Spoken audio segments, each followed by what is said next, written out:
municipales 2014 à Pézenas, un débat public, politique, entre les trois candidats. Vous menez une liste divers gauche, Ozon, Pézenas, Armand Rivière, bonsoir. Bonsoir. Jean-Pierre Varrea, 58 ans, médecin à Pézenas, sans étiquette politique, vous n'avez aucun mandat, tête de liste tous Piscinois. Jean-Pierre Varrea, bonsoir. Bonsoir monsieur. Et puis Alain Vogel-Singer, 54 ans, actuel maire de Pézenas, vice-président de l'Aglo-Euro-Méditerranée, sans étiquette politique, vous êtes à la tête d'une liste divers droite, Pézenas, Grand Angle. Alain Vogel-Singer, bonsoir. Bonsoir. Motivations qui vous ont poussé à vous présenter devant les Piscinoises et les Piscinois pour cette élection municipale. L'originalité que vous connaissez cette année, où il y a une proposition citoyenne pure et dure, j'allais dire, qui correspond à un souhait malgré tout de la population. Pour moi, ce soir, le but, c'est de bien expliquer notre programme et notre position citoyenne. Armand Rivière, tête de liste Ozon Pézenas, pourquoi vous présentez? On dit que je pouvais être un facteur de rassemblement, de renouveau. Rassemblement de la gauche d'abord, mais plus large que ça, puisque nous avons ouvert notre équipe à des citoyennes et des citoyens non encartés, parfois déçus de la politique, mais qui voulaient s'engager pour leur ville. De renouveau dans la façon de faire campagne, dans la façon de faire de la politique. Nous avons misé beaucoup sur la démocratie participative dans cette campagne, sur une grosse présence sur le terrain, dans les quartiers, auprès des habitants.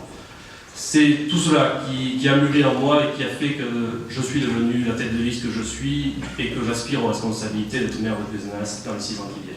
Pourquoi vous briguez un nouveau mandat à Pézenas? D'abord, j'aime Pézenas, c'est ma ville natale, c'est une ville dont je connais les moindres recoins, que j'ai vu bouger, que j'ai vu évoluer. Aujourd'hui, nous avons une administration qui est en place, qui fonctionne bien, des projets. Donc j'ai envie d'aller un peu plus loin au service de ma ville. Le projet des Jardins de Bonne Terre est toujours d'actualité pour Pézenas. Actualité oui, ou pas? La réponse était oui, d'entrée. Je pense qu'aujourd'hui, ce qu'il faut, tout projet qui est porteur d'emploi et de richesse sur la ville est bon pour Pézenas. Et donc nous regardons aujourd'hui comment construire des projets pour Pézenas. Il y a des chefs d'entreprise qui proposent des projets. Nous sommes à l'écoute de ces projets. Et le travail de la ville, c'est de veiller à la bonne cohérence de ces projets par rapport au cœur de ville, par rapport à l'ensemble des problématiques qu'on peut effectivement envisager. Mais oui, nous voulons des projets sur Pézenas. Réaction sur ce projet. Que feriez-vous de ce projet? Si je suis élu maire, j'entendrai les 6000 signataires qui ont signé contre ce projet. Il ne se fera pas.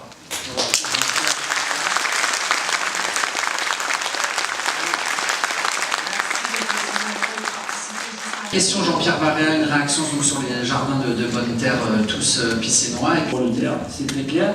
Nous, on pose un moratoire sur la zone de Bonne Terre et on ne fait pas de ce genre de zone sur Bonne Terre. Maire de Pézenas, ville dans laquelle est proposé le projet d'aménagement que vous venez d'évoquer, les jardins de Bonne Terre, et vous êtes aussi conjointement le vice-président de la communauté d'agglomération Euro-Méditerranée qui initie une zone commerciale à peu près similaire à Bessan, dénommée la Capucière. N'y a-t-il pas, à vos yeux, un antagonisme entre les deux opérations? Quel est le projet que vous supportez, celui de Bonne Terre ou celui de la Capucière? Sous quelle casquette? Si votre réponse est multiple, pensez-vous que les deux opérations soient économiquement viables si elles sont réalisées concomitamment dans une période de crise économique? Alain Vogel-Singer. Moi, je crois que le projet de Pézenas, c'est un projet qui doit limiter l'évasion commerciale à partir de Pézenas. On a besoin sur Pézenas de garder nos richesses sur place. Aujourd'hui, il y a trop de gens du Piscinois qui vont faire leurs courses ailleurs, et c'est ça le vrai problème. Donc, on a des chefs d'entreprise qui ont fait leur calcul économique, qui nous disent qu'on peut faire revenir des gens qui, aujourd'hui, font leurs courses à Montpellier, à Béziers, à Ballaruc ou ailleurs. Et ça m'intéresse, et c'est dans ce sens-là que je réponds favorablement aux porteurs de projets. Une réaction de Jean-Pierre Varrea? Du polygone sur Béziers, qui a fini de déstructurer le centre-ville. Nous avons une photo ici, qui a été faite la semaine dernière. À la radio et pour les gens, c'est pas facile. Vous pouvez la décrire? Et en fait, c'est un magasin qui est super bien placé et dont le pas de porte se vend au 1 € symbolique sur la zone du polygone. Donc, quand on nous dit que les zones sont pourvoyeurs d'économie efficace alors que le centre-ville de Béziers se meurt, ça c'est une réalité. Et puis, on fait quid des 300 emplois de la base Intermarché qui vont être déplacés sur Béziers. Mais aussi qu'on explore de nouveaux domaines. Sur la stratégie d'implantation, il faut à Pézenas une nouvelle zone artisanale. Il faut disposer aujourd'hui du foncier et de l'immobilier pour installer des entreprises. Foncier parce que ça permettra de faire des pépinières d'entreprise, des incubateurs, des hôtels d'entreprise, et permettre à ces entreprises d'être viables et de se développer sur leurs forces. Nos atouts, c'est la filière agroalimentaire et la filière de la viande. Il y a aujourd'hui dans ce département 30 000 bouches dans les unités culinaires par jour à nourrir. Alain Vogel-Singer, une réaction? C'est facile, effectivement, quand on est dans la question de proposer des tas de choses. J'aspire à y être.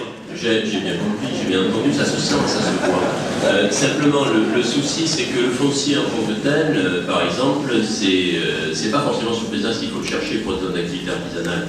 On peut avoir de l'artisanat entre Pézenas et Lézignan-la-Cèbe, on peut avoir des démarches comme ça, on peut focaliser Pézenas sur des activités telles qu'elles ont été évoquées, métiers d'art, formation et commercial. Bon, la zone artisanale en tant que telle, le foncier, je pense qu'aujourd'hui c'est un débat qui va mettre de toute façon dès on est à être tranché, donc on ne fera rien dans le court terme. Moi mon souci c'est le court terme. Aujourd'hui on a des difficultés économiques, on a un gouvernement au niveau national qui fait ce qu'il peut, c'est-à-dire pour l'instant pas grand-chose, et on se retrouve avec une situation